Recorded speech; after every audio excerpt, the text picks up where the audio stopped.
Today, I want to look at just a couple of verses 3 through 5 in Genesis chapter 28. And this is the passing on of the covenant. This is the most important blessing.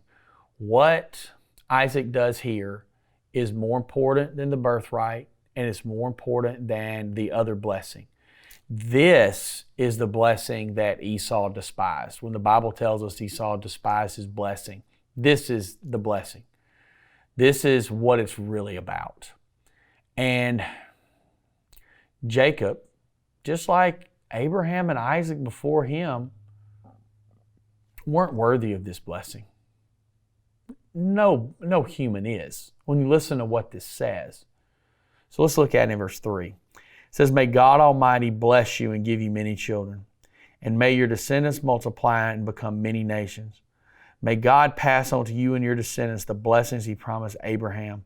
May you own this land where you're now living as a foreigner, for God gave this land to Abraham."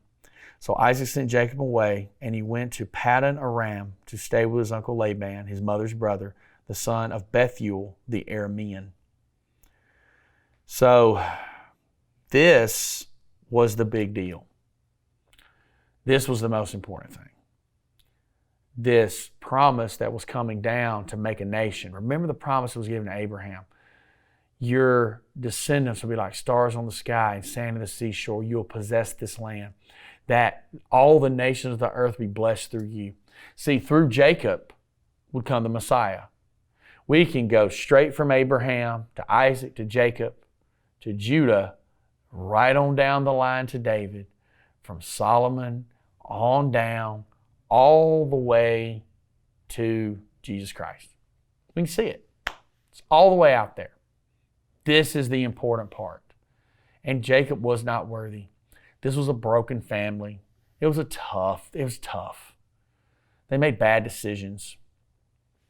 But their bad decisions, their sin didn't stop God's sovereignty. And it's also a picture of God's grace.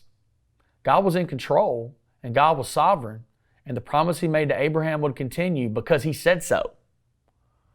But it's also grace in that He chose to work through some deeply flawed men and women to bring about His plans.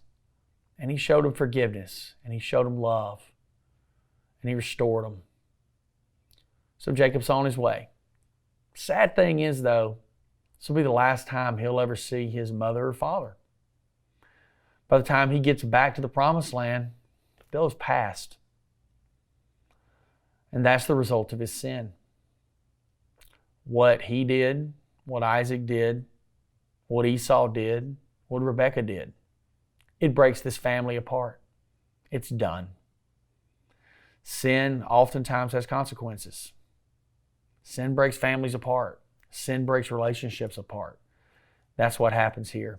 Guard yourself and understand that. That our sin doesn't cause God not to love us, but our sin can harm the world around us and people we care deeply for. Take that to heart and remember that in every decision you make. Make good ones. Be blessed. See you soon.